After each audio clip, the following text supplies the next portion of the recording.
Good morning વિદ્યાર્થી મિત્રો, the આદર્શ હાઈસ્કૂલમાં તમારું સ્વાગત છે. ધોરણ 12 વિષય BA, જેમાં પ્રકરણ 3 આયોજન એટલે કે પ્લાનિંગ. આપણે કોઈ પણ કાર્ય કરવાનું હોય તો એનો સૌપ્રથમ આપણને આયોજન કરવું પડે છે અને એ આયોજનને આધારે આપણે જે કાર્ય ધાર્યું હોય એ કાર્ય કરવાનું હોય છે. સૌપ્રથમ એની પ્રસ્તાવના. ધંધો એ આર્થિક પ્રવૃત્તિ છે. ધંધો એ શું છે? ધંધો એ એક આર્થિક પ્રવૃત્તિ છે જેનો મુખ્ય હેતુ નફો મેળવવાનું હોય છે. ધંધાનો મુખ્ય હેતુ શું હોય છે? નફો મેળવવાનું. આ માટે ધંધાકીય એકમે જે પ્રવૃત્તિઓ કરવાની હોય તે અંગેની સંપૂર્ણ માહિતી મેળવીને પૂર્વ વિચારણા કરવી પડે, જેમ કે કોણ, કયું કાર્ય, ક્યારે, કેવી રીતે અને કેટલા પ્રમાણમાં કરશે. આવી ભવિષ્યની બાબતોની વર્તમાનમાં પૂર્વ વિચારણા કરવી તેને આયોજન કહેવામાં આવે છે. આયોજન એ સાર્વત્રિક છે. તે પછી યુદ્ધનું મેદાન, રમતગમતનું મેદાન, ધંધાકીય એકમ, રાજકારણ, ધાર્મિક ક્ષેત્ર કે સામાજિક ક્ષેત્ર હોય, આયોજન દરેક જગ્યાએ જરૂરી હોય છે. આયોજન ભવિષ્યમાં શું સિદ્ધ કરવાનું છે અને કેવી રીતે. આપણને ભવિષ્યમાં શું સિદ્ધ કરવાનું છે અને કેવી રીતે કરવાનું છે આ માટે વિવિધ વિકલ્પોની વિચારણા કરી તે વિકલ્પોની યાદીમાંથી શ્રેષ્ઠ વિકલ્પ અપનાવવા અંગેની યોજના તૈયાર કરવામાં આવે તેને આયોજન કહે છે. આયોજન કોને કહેવામાં આવે છે? કે આપણને ભવિષ્યમાં શું સિદ્ધ કરવાનું છે અને કેવી રીતે એ માટે આપણે વિવિધ વિકલ્પોની વિચારણા કરીએ અને તે વિકલ્પોમાંથી આપણને જે શ્રેષ્ઠ વિકલ્પ પસંદ આવે તેને અપનાવવા અંગેની યોજના તૈયાર કરવામાં આવે તેને આયોજન કહેવામાં આવે છે. હવે એનો ખ્યાલ એટલે કે કન્સેપ્ટ. ધંધામાં જે પ્રવૃત્તિઓ કરવાની હોય તે અંગે વિગતો એકત્રિત કરવી, પૂર્વ વિચારણા કરવી અને આ પ્રવૃત્તિઓ કેવી રીતે કરવી તે અંગેની યોજના એટલે કે આયોજન. આયોજન એ શું છે? ધંધામાં જે આપણને પ્રવૃત્તિ કરવાની છે તે અંગેની વિગતો એકત્રિત કરવી અને એ વિગતો ઉપર આપણે પૂર્વ વિચારણા કરીને એ પ્રવૃત્તિઓ કેવી રીતે કરવું એ અંગેની પહેલાંથી યોજના તૈયાર કરવી એટલે કે આયોજન. હવે એની વ્યાખ્યા. આયોજનનું કાર્ય એટલે પસંદગીનું કાર્ય. આયોજનનું કાર્ય એટલે કે પસંદગીનું કાર્ય હોય છે. જ્યોર્જ આર ટેરીના જણાવ્યા અનુસાર કાર્યની યોજના એટલે પરિમાણોની પૂર્વ વિચારણા, કાર્યને અનુસરવાની નીતિ, તબક્કા અને ઉપયોગમાં લેવાતી પદ્ધતિ નક્કી કરવી એ જ આયોજન. ધ્યેયને પાર પાડવા માટે ઘડવામાં આવેલો બુદ્ધિપૂર્વકનો સૂચિત કાર્યક્રમ એટલે કે આયોજન. હવે એના લક્ષણો, જેમાં પહેલું છે સર્વવ્યાપી. આયોજન એ સર્વવ્યાપી છે. તે દરેક ક્ષેત્રમાં જોવા મળે છે. પછી તે ધંધાકીય એકમ હોય, રાજકારણ હોય કે શિક્ષણ, ધાર્મિક કે સામાજિક ક્ષેત્ર હોય, બધી જ જગ્યાએ આપણને આયોજન જોવા મળતું હોય છે. આમ આયોજન એ સર્વવ્યાપી પ્રક્રિયા છે. સર્વપ્રથમ કાર્ય. આયોજન એ સંચાલનનું સર્વપ્રથમ કાર્ય છે. સંચાલનની શરૂઆત આયોજનથી થાય છે. આયોજનના અનુસારથી આપણને સંચાલનનું કાર્ય કરવું પડે છે. તેના આધારે અન્ય કાર્યો જેવા કે વ્યવસ્થા તંત્ર, કર્મચારી વ્યવસ્થા, દોરવણી અને અંકુશ જેવા કાર્યો અમલમાં મુકાય છે. સભાન અને બૌદ્ધિક પ્રક્રિયા. આયોજનમાં નિર્ણયો સભાનતાપૂર્વક તથા ગણતરીપૂર્વકના અંદાજોને આધારે લેવામાં આવે છે. તેથી આયોજનને સભાન અને બૌદ્ધિક પ્રક્રિયા પણ કહેવામાં આવે છે. પરિવર્તનશીલતા. આયોજનમાં જુદા જુદા પ્રકારની ગણતરી અને ધારણાઓ હોય છે, પરંતુ ધંધાકીય એકમને અસર કરતા બાહ્ય પરિબળોને કારણે સમય, સંજોગો અને પરિસ્થિતિ મુજબ તેમાં જરૂરી ફેરફાર કરવો પડે છે. માટે આયોજન એ પરિવર્તનશીલ હોવું જોઈએ. પરિવર્તનશીલતા એ આયોજનની પૂર્વ શરત છે. આયોજન જડ નથી પરંતુ પરિવર્તનશીલ છે. સમયના અનુસારને રહીને આપણે આયોજનમાં પરિવર્તન કરવું પડે છે. ચોકસાઈ.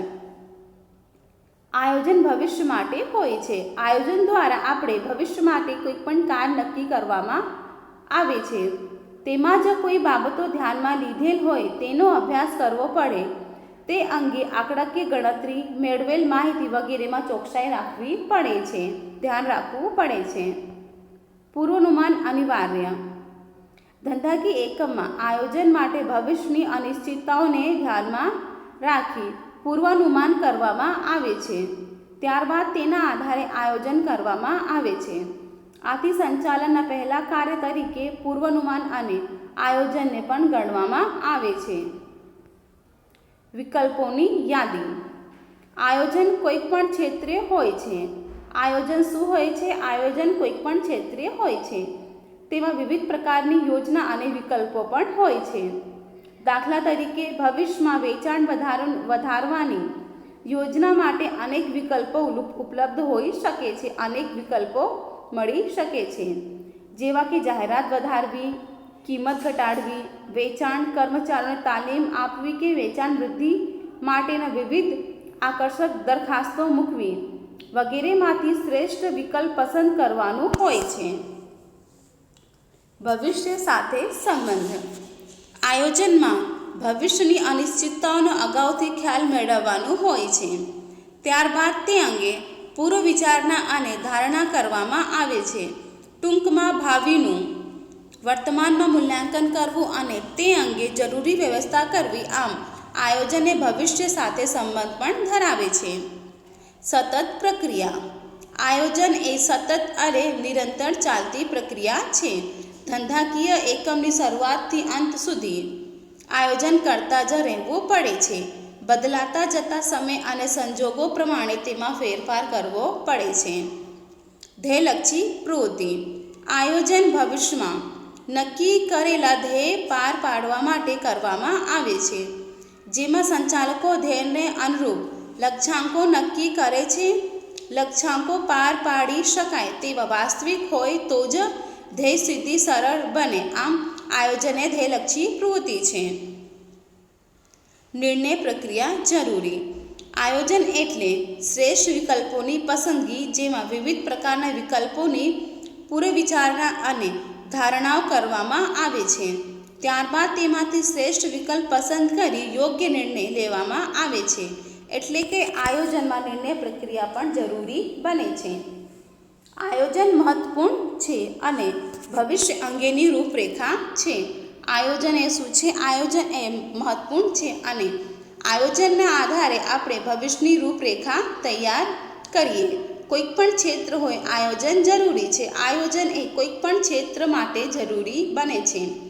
આથી સરકાર, ખાનગી ક્ષેત્ર કે અન્ય કોઈક પણ ક્ષેત્ર હોય તે પોતાની પ્રવૃત્તિઓ માટે આયોજન પહેલાંથી કરે છે.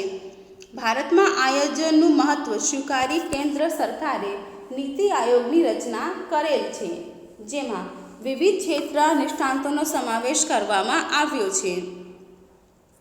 આયોજનનું મહત્ત્વ નીચે પ્રમાણે જણાવી શકાય, જેમાં પહેલું છે આયોજનથી ધંધાકીય એકમની બધી જ પ્રવૃત્તિઓ વ્યવસ્થિત થાય છે. બીજો, સાધનોનો બગાડ અટકાવી શકાય. ત્રીજો, આયોજનથી અનિશ્ચિતતા ઘટે છે. આયોજનથી ચોકસાઈ વધે છે. ધ્યેય સિદ્ધિ માટે ઉપયોગી છે. સંચાલકીય કાર્યોમાં સરળતા રહે છે. કર્મચારીઓનો સહકાર પ્રાપ્ત થાય છે. અસરકારક અંકુશ રાખી શકાય છે. વિવિધ પ્રવૃત્તિઓ સાથે સંકલન સાધી શકાય છે. હવે છે મર્યાદા. ભાવિની અનિશ્ચિતતા. આયોજનના પાયામાં ધારણાઓ અને પૂર્વાનુમાનો હોય છે. આયોજન એ શું છે? આયોજન એ ધારણાઓ અને પૂર્વાનુમાનો ઉપર આધાર રાખે છે, જે ભવિષ્ય સાથે સંબંધ ધરાવે છે પરંતુ ભાવિ અનિશ્ચિત છે, જેના કારણે આવા પૂર્વાનુમાનો પૂરેપૂરા સાચા પડતા નથી. આમ આયોજન ભવિષ્ય સાથે સંબંધિત હોવાથી તેમાં અનિશ્ચિતતા રહેલી હોય છે. ખર્ચાળ પ્રક્રિયા. આયોજન કરવા માટે નિષ્ણાતોની સલાહ લેવામાં આવે છે. તેઓની ફી ઊંચી હોય છે. ઉપરાંત તે તૈયાર કરવામાં સમય, શક્તિ અને નાણાંનો વ્યય થાય છે. આમ આયોજન એ ખર્ચાળ પ્રક્રિયા છે. લાંબી પ્રક્રિયા. આયોજન કરવા માટે જરૂરી માહિતી એકત્રિત કરી તેનું વર્ગીકરણ, વિશ્લેષણ અને અર્થઘટન કરીને વિવિધ વિકલ્પો વિચારવામાં આવે છે, જે લાંબી અને સમય માંગી લેતી પ્રક્રિયા હોય છે. તેથી આયોજન એ એક લાંબી પ્રક્રિયા છે. આયોજન અપ્રસ્તુત. આયોજનમાં અનિશ્ચિતતા રહેલી છે. સમય, સંજોગો કે એકમને અસર કરતા પરિબળોને કારણે અગાઉથી તૈયાર કરેલ આયોજન ઘણીવાર અપ્રસ્તુત બની જાય છે, જેના કારણે આયોજન નિષ્ફળ જાય છે. જડતા પ્રેરે. આયોજન એ એક કાર્યક્રમ છે. તેને ભવિષ્ય સાથે સંબંધ છે. આયોજનના અમલ દરમિયાન ઊભી થતી વિપરીત પરિસ્થિતિમાં અધિકારીઓ કે કર્મચારીઓ પરિવર્તન કરી શકતા નથી, તેમાં ફેરફાર કરવાનું જોખમ લેતા નથી અને આયોજનને વળગી રહે છે. તેથી એમ કહેવાય કે આયોજન એ જડતા પ્રેરે છે. બાહ્ય પરિબળોની અનિશ્ચિતતા. ધંધાકીય એકમને અસર કરતા બાહ્ય પરિબળોમાં ફેરફાર થતા રહે છે. તે આયોજનની સફળતાને અવરોધે છે. અપૂરતી માહિતી. આયોજન કરવા માટે જરૂરી માહિતી એકત્રિત કરવામાં આવે છે. તે માહિતી અધૂરી કે અસ્પષ્ટ હોય તો તેના આધારે જે આયોજન તૈયાર કરવામાં આવે તેનું અમલીકરણ ઇચ્છિત પરિણામો મેળવી શકાતા નથી. કર્મચારીની કાર્ય સર્જનાત્મકતામાં અવરોધ. આયોજનનો અમલ ધંધાકીય એકમના કર્મચારીઓ કરવાનો હોય છે. આ કર્મચારીઓમાં વિવિધ સર્જનાત્મક શક્તિઓ હોવા છતાં તેઓ આયોજનના સમય દરમિયાન તેમાં ઇચ્છિત ફેરફારો કરી શકતા નથી. તેથી કર્મચારીઓની સર્જનાત્મકતા અવરોધાય છે. પદ્ધતિઓનો ખામીયુક્ત ઉપયોગ. આયોજનમાં અનુમાનો અને પૂર્વધારણાઓ માટે ગાણિતિક પદ્ધતિઓ અને આંકડાકીય માહિતીનો ઉપયોગ થાય છે. આ પદ્ધતિઓનો ઉપયોગ કે માહિતી ખામીયુક્ત હોય તો નિર્ણયો ખોટા લેવાય છે, જેને આયોજન નિષ્ફળ બને છે.